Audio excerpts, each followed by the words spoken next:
Oh, Hey, so what's going on, man? much. Yeah, Hello, people that follow and watch our videos. yeah. What's going on, everyone? We've had a busy few weeks in the world of football. Obviously with the draft, and I think we came out of the draft pretty good. I liked it for what we had. I mean, we didn't have a pick until the third round, but what we did with our picks, I'm very happy with. A very nice supplement to what we currently have on the roster, but also a very good projection for the future with a few picks. And I couldn't ask for anything more than that. You know, we could have Exactly. totally gotten some individuals that were reaches or that we didn't really like, but I think they address a lot of the needs that we needed. So I'm happy with it. And obviously, a lot of the players that are the big names we didn't get, obviously, but Yep. we did pretty good. And I liked our first pick the most, Tillman. Cedric Tillman. I think that's a very nice pick based on his size and movement and what he kind of like brings to our receiving room, because our receiving room doesn't have that tall guy that's fast and can just go get those, jump up balls. We have that obviously with Njoku, but with a dude that's 210 pounds, 6'3" or 6'4", like it's pretty good, and that's an element that we currently do not have in our roster. So we actually kind of have smaller receivers. Yeah. I would have to say my favorite pick is definitely DeJuan Jones. Very interesting. I didn't see it coming. Is a guy that had maybe a late first round grade or second round, Slipped and quite a bit. he fell to us in the fourth round, which you can't really ask for more.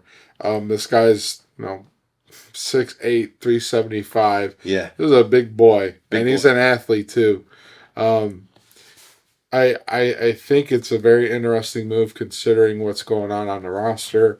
You just decided to have Jedrick Wills, his fifth-year option. Yeah, yes, that word. That's the word. The option. Yeah, which I think is a good move. Even though I'm not the biggest Jedrick Wills fan, I think having for another year, let some other guys kind of develop and kind of see what you have in a year. Exactly. If he has a mediocre, year again, and he just wants a dollar amount that you just don't even want to touch, which I feel like is going to be the case for a left tackle, where we could be like, okay. Especially for how he's been playing. Yeah, I mean, he had a really good, I think his rookie year was his best year. And I think since then it's been teetering. And so a fifth-year option is very much like, hey, you got to prove this or you're just not going to be on the team, or you need to take a really low salary. Exactly. And it's at this point, it's like, do you pay him or do you just or did you draft a guy kind of like what we did? Yeah. Although he's a right tackle, we could shift him. He's playing left tackle in minicamp right now. Interesting. Okay. So eyes peeled on that. But I think a more interesting move has just happened last night with the Browns acquiring Darius Smith. Yeah, it's a big one, man. The big move. They tried to go after him last year before they re-signed Clowney. But, coming off a big year, three-time Pro Bowler, had 10 sacks and 17 tackles for losses with the Minnesota Vikings. He's had a very good career with Baltimore and Green Bay, and had a very nice season with Minnesota last year. Not much money. You had some cap space left over. It's only a 1-year deal. It's a 1-year deal, but it's also it's $11.75 million, but fully guaranteed. So what I'm guessing is that it's going to be all signing bonus. Yes. So that basically just lines it up to be like, hey, we still have a bunch of cap if need be. A lot of these guys that don't get signed, we could just pick them up and just I guess kind of what Philly did last year, right? Is where if we're in the spot, we're like, hey, we're in contention and we still have $10 million in cap. Let's see what happens. Let's roll the dice. Let's spend it. Let's bolster this team to make it as good as it can and to possibly make a run. And I think that's kind of what they're thinking. I'd really like them to make a move at defensive tackle again. Get a good veteran. Like, I think the one that just comes in mind, and I think because he fits the system so well, is in Dominic Sue. I mean, Jim Schwartz and him. I mean, they were together in the beginning. He did it last year too. Yeah. I'm not saying that that's probably going to happen, but I know it's been rumored for a while now. Someone in that realm, right? Yeah. That could kind of like come in and just help. Yeah. You know? Let some of these young guys develop. It's definitely going to be interesting what happens there, but definitely approved on the edge rusher where you're kind of deep. You got a platoon. That's what I like to, think of it as. Like, kind of like how Philly has it going. They have platoon of pass rushers that you can mix and match. Fresh. Always fresh. They've gotten way deeper. They got 6 or 7 guys that they can throw out there and rush. You got Miles out there, so you're not asking Miles to go out there and play 3 downs every single drive. And how we've kind of had the last few years where it's like, all right, it's Miles and we have Tech McKinley. We have Miles and who's doing 2020 towards the Achilles? That was McKinley. No, that was 21. 20 was Olivier Vernon, yeah. Same thing. It's just like we had 2 guys and we might have had a third that we just drafted or a one-off possible dude, that like it's a long shot to call him an NFL player. And I feel like for the past how many years that's been it, and now we're talking about 4 deep, 5 deep. Like with all these people, it's like okay, we got za'darius Smith, we got Obo, we got obviously Miles, we got Alex Wright.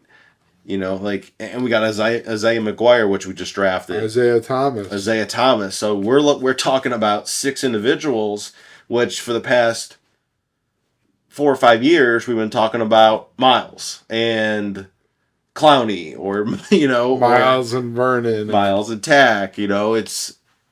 I mean, obviously the Tack year we did have Clowney, but I mean za'darius Smith is such a upgrade all around from even the best years of Jadeveon Clowney. So not only we're getting an upgrade at relatively the same price, we're also have so much more depth behind those guys to keep them fresh and healthy throughout the year. So yeah, I think it's a huge benefit, a huge win for the Browns. And if I was to be a betting man, I would kind of, as a Vikings fan, I'd be like, what are we doing? I mean, we don't have a good defense, and now we're getting rid of maybe our best piece on defense. But as a Browns fan, I'm excited. I'm super excited for that. That's a great pick, great move. And we basically just swapped 2025 fifth rounds, or we gave them our 2024 fifth round and 2025 sixth round, and we got back their 6th round in 2025, and we got their 7th round in 2025. So all we had to do was just pay them and just basically swap picks. So you can't be mad at that at all. Favorable move. Definitely got me a little more excited for the season. We also signed Rodney McLeod, bolstering our safety room. Want to touch on that because that is, I think, a pretty big move because that does really tighten up every single piece of this defense that we had questions about. Is pretty much solved. Mm-hmm. Pretty much figured out on paper, where the only gap I can see is linebacker. But even then with these linebackers, like we do have solid linebackers. If they stay healthy, every other piece on this defense is freaking stacked. So on paper. And I hate saying that. We've seen it. We've been saying this since they made the move for Odell. Yeah. That's like, this team is stacked. On paper. Yeah. And then they go out there and give you 6 wins. I know, yeah. So we'll see what happens, but I do think that's a very good move. Let's talk about the schedule. The schedule, yes. It is here. It's It been is. released. We've had a couple days to digest it. Yeah, how are you feeling about it? Well, it's a very, very different. I think it's last year's schedule flipped. It's definitely a tough start to the season. Tough start. I mean, it's all division rivals. Yeah, I mean, you go right down the line. You're home against Cincinnati. Yep, Then week 1. you're in Pittsburgh for Monday Night Football. Mm-hmm. Then you're home against the Tennessee Titans. Yep. Then you got Baltimore at home. And then we got our bye week. Bye week. Bye week at week 5. I'm not a fan of the bye week being that early. It's a little too early, and it's kind of nerve-wracking because that's a very long stretch. Yes. Very long stretch. I like it being in towards the middle of the year or maybe even the end of the year. Week 8. Just in case you need to redevelop or let someone heal or something like that. Or just game plan for... Yeah, having an extra week to get ready for the next opponent. But and then you come off that bye week and you got the 49ers. They're in the NFC Championship. Which is home. Yeah, so at home. Then following that, you head over to Indy. You play the Colts. Then you go even further west to Seattle. So it starts getting a little rougher. And then you're at home with Pittsburgh. So that's going to be a tough stretch. Then you go out to Baltimore. Then you're in Denver at the week of Thanksgiving. I want to talk about the middle of the schedule because I think the middle of the schedule, it's not where it's going to be really hard, but it's one of those things we don't know right now because it's too... Yeah, and I feel like it's what this past year... Did I mess it up? No. But I forgot the Cardinals. Cardinals, yeah. But I will say, like, the middle of this year reminds me a lot of the beginning of last year where we had a stretch of games where it's like, okay, these teams are not very good, but we're gonna have to win at least half of them, and we should beat these teams, but we just didn't. And I think something that you can't overlook is that, like, I mean, these teams are still NFL teams, and no matter what, like, yeah, the Colts have, and they're probably gonna have to start. I mean, either Gardner Minshew or Anthony Richardson. I mean, either way, on paper, it's that back to that term, we should win this game. Yeah. But the thing is, like, I feel like we're gonna like lose, kind of like the Falcons jumps in mind last year, where it's like the Falcons game, we should have beat the Falcons. Absolutely should have beat the Falcons, and we lost to the Falcons, which pisses me off. But I feel like that would happen kind of in that stretch where it's like, okay, the Colts, yeah, we should beat the Colts. We should beat the Cardinals. We should beat Denver. We should... That game in Seattle is going to be tough. Seattle game, yeah. It's just, that middle of the schedule, I think it's going to be make or break this season. For sure. Because obviously every team in the NFL goes through growing pains in the first couple of games of the year. Whether if you're, winning and you're on the good side of those growing pains or you're losing.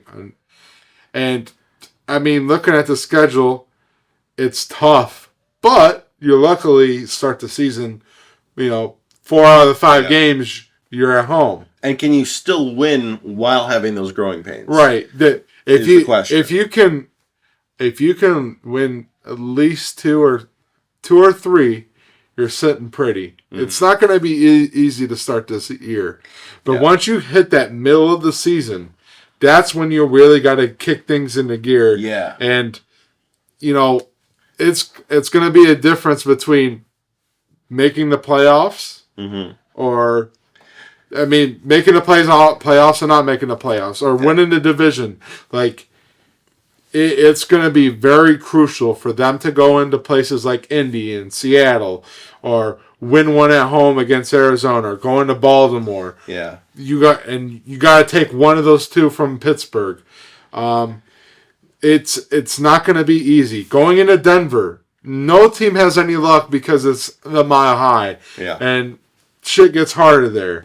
Yeah. It's a very tough part of the schedule that Well, it could go either way. and I don't think it's going to slow down either. Like the back half of the schedule are filled with teams that you just do not know about yet. Yeah. You know, it's like, okay, the Rams, they could be Super Bowl Rams, or they could be really crappy Rams like last year. Yeah. You know, Jaguars. I think Jaguars is a huge game because I think we are kind of in the same realm with them. That could be a battle for the wild card. Exactly. Right there. It's like we could be really good or we can kind of be average. And I feel there like, where you need to win a game or yeah, and I think that's going to be a huge one. Same thing with the Bears. I feel like the Bears, obviously NFC, but I feel like that's one of those teams they're where going to be battling for a spot too. and you don't know if they're going to be good or not. You know, and I feel like they're going to be scrappy. They're going to be scrappy. Is Justin Fields going to make that jump? We don't know. They could come out really good. I mean, they had, in my opinion, a very nice offseason. They had some really key weapons. Bolstered up that defense. Yeah, and I mean, the receiving room looks awesome. So, like, you never know what's going to happen with them. So, that's a big question mark. Texans are kind of the same things where, yes, they have they have a team that's filled with gaps still, but I mean, if Stroud comes out firing and looks very good, they have a really nice run game. You know, obviously a pretty average receiving room, but like you never know what happens. Like they could just be on that week, and they could really impress us. And you know, so that's like a question mark. And the last two is going to be the Jets, especially if you desperately need a win to get in. Especially with the Jets, like the Jets, I feel like might be fighting for that spot where it's like the top of the wild card. The AFC East is going to be. There might be 4 teams out of there that go. Yeah. Between the AFC East and the AFC North, there's going to be like 3 or 4 teams fighting to be in the playoffs. Yeah. And obviously, there's not enough spots to go around. Mm-mm. And it's just, are we going to be able to win those games that we need to win and we're supposed to win? You know, you said that the ceiling's 13-7. I mean, 11-6. 11-6. But floor 7-10. Yeah, it's the floor is low, but the ceiling is high, and that's just the name of the game with the Browns. Yeah, I mean, you look at the schedule. It's a tough schedule because there's a lot of these teams that just you don't know about yet. And they can come out firing, but there's also some teams where you can be like, wow, they are really bad. But there's also games that you know is going to happen where we should have won, and it's gonna annoy you all season long. And I think we're gonna see a few of those games, and you know, but it really does come down to, you know, with those growing pains, can we still win during those times? And I think what really comes down, there's 3 questions that come to my head. And I know the big one. Is Deshaun Watson going to be back to his form? Yeah. My second question is Jim Schwartz going to turn this defense around? Mm-hmm. And 3, how consistent is Stefanski going to be as a play caller? Yeah. You know, I don't think this is going to be the same offense that we've seen, you know, the last couple of years where it's run everything. Like, offense is changing. And you got the same offensive coordinator. So are you going to be able to run the same things? Schematically, he is changing his whole entire, you know, philosophy on football with getting Deshaun Watson. But it's going to be a real question. How do you utilize Nick Chubb? How do you utilize all these different receivers? Like, obviously, sometimes there's going to be games that some people won't play. It's just all going to be based on matchups and this and that. Is that offensive line going to come back to where they were?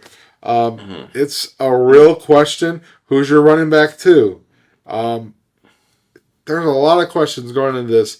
I don't want to play the schedule game, but right now, looking at on paper what we know right now about these teams, you know, I hate to base my decision off teams last year, but this is a very big toss-up. I don't necessarily feel great about it, but it's like I really feel it could go either way. Mm-hmm. Yeah, I Because agree. what if, I mean, we've had our really good luck against the Bengals.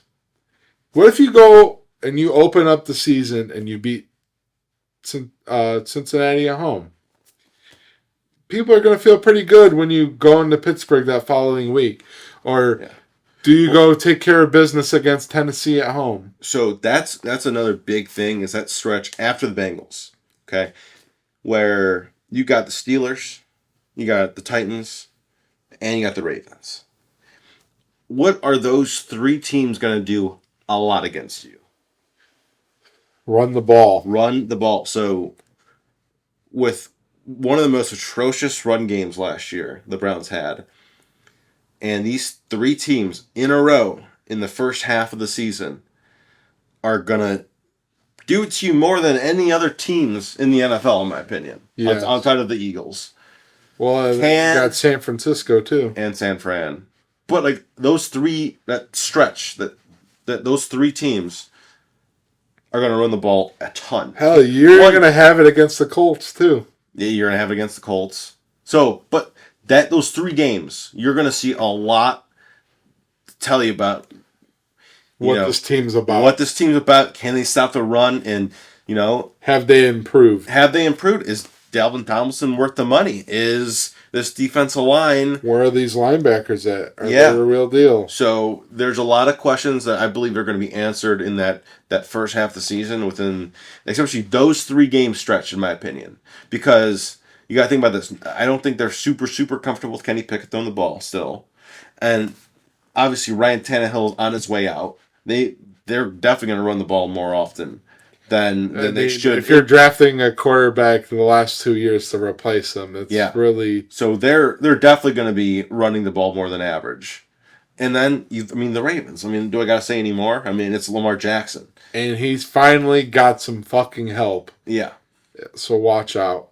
So it's kind of nerve-wracking. There's a lot of stuff that goes into it, but I think we're going to find out a lot about this team the first 4 weeks.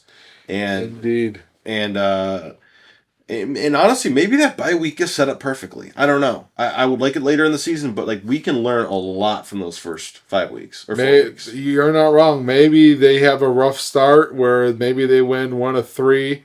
They're 1-3, and they need that break to just reset mentally. Yeah.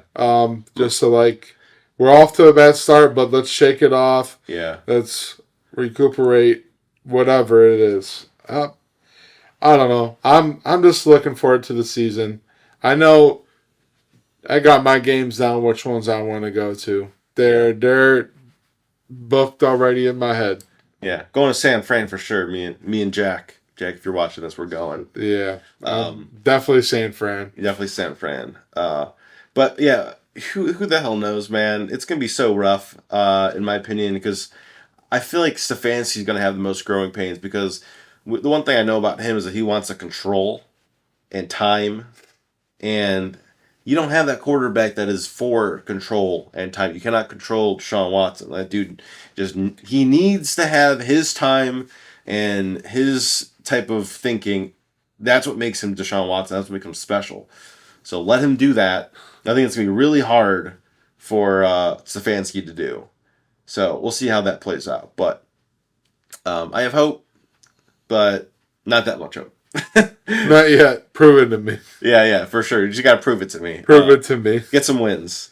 Yes. If we start the season hot as fuck and going 5-1, oh man, I'm going to be on a whole different level. Yeah, that'd be crazy. I guess this last little part, I guess we'll touch on the draft. We touched on it earlier before the schedule, but I want to touch on the draft a little bit now. We talked about our favorite. Oh, sorry. It's a call from the dude. The dude. But we touched on our favorite players. What are our favorite players from the draft? Cedric Tillman, Dwan Jones. What's the one that kind of had your head scratching a little bit? I'd say Siaka Ika from Baylor. There's a few other players I thought they could have grabbed at that position. It just reminded me too much of the Tommy Togiai pick. Mm-hmm. they get another bigger nose tackle. You know, big frame. I can't say he's undersized. He's short, but But he's like 330. yeah. Big boy. I'm just not sure. I'm not sure. Like I don't love the pick. I'm not completely against it because they drafted and they filled a need. Because I mean, you need a big run stuffer. Like, is he just going to be a big fat blob and just be out on the field taking up space? Like, ideally, that's what you want a nose tackle to do. Like, is he holding the line of scrimmage Yeah. and a double team? But are we gonna run a nose tackle? Are you gonna be able to soak up blocks and actually be effective rather than just be out there and getting pancaked by two guys? Mm-hmm. This isn't in college ball anymore. This is the NFL, and that is where my biggest concern is with getting someone of that build, and that size. I mean, I could say the same thing about Dewan Jones, him just being a big guy. Is he just going to be a big fuck that's out there and has no, skills, no. Yeah, he's just there because he's big. Yeah, right. Yeah. And I mean, you can say that at any level, but is it like, are they actually an athlete? Are they actually, they know what they're doing when they're out there? Mm-hmm. And I guess that's where my biggest concern is. But I I just had to pick one. Yeah, I think my biggest concern and question mark is, I guess, linebacker at this point, because we've addressed everything else but linebacker. And I kind of wish, I mean, I know we got an undrafted linebacker, and that's fine, but I wish we kind of got something in the realm of a linebacker or even a tight end. I'd really like one of those tight ends that you saw a lot in the third or fourth round. That was like we could have. There was like 3 in the first round. I know, but there's a pretty nice tight end class, and I think we could have gotten a nice tight end. I'm happy with what we have now, but I would have liked to see another tight end, and maybe that's next year's plan. My big question mark, I guess, for these picks was Dorian. And I like the pick. Don't get me wrong. I like the pick a lot. I like it. I like it too. But my thing is, if he doesn't develop, it's a waste of a pick. And I would have gotten something else with it. Now, if he develops into a nice backup that becomes very skillful and be like, okay, and I kept thinking about this scenario right here with Tom Brady, Jimmy Garoppolo, right? Where it's like, yeah, it's like, but if hey, someone needs a starter and Dorian has shown really good, like promise, and someone wants to take that risk and we can trade him for a third round pick or something, I'm cool with that. And we got a really cheap backup for the next 4 years. Cool. I'm cool with that. Yeah, I like the pick because you're thinking ahead, and it's one of those things where if he's all right, he doesn't need to be a perfect player. And he basically is Deshaun Watson. You avoid having to pay a backup quarterback for the next, which are getting very expensive. Yeah, but also he's basically Deshaun Watson light because he plays just like he is very, very skilled. I love what I saw from him. Okay, dude, his tape is incredible. It's really fun to watch. A lot of people like Chris Sims had him as, I think they're tied as the 4th best quarterback in the whole draft that we're able to snag in the 5th round. Like, I mean, I don't hate it. I don't hate it at all. But I was really expecting something else from that pick, which is still like, I don't know. But I also don't think we would have gotten him in the 6th round, if that makes sense. So I do like it. I do see the need for it, especially when backup quarterbacks are getting paid, 4, 5, 6, 7, up to $10 million nowadays. I get it. I do get it, and I think it's be beneficial down the line. But I think another really big one I like a lot is the center. out of Ohio State. Luke Whipley. If he gets bigger and puts on some size, I think he's going to be the starter in a few years. Mm-hmm. So, but yeah, I mean, I always like Ohio State offensive linemen. It's a smart move every time, I think. yeah, but Big fan. yeah, I think we had a good draft.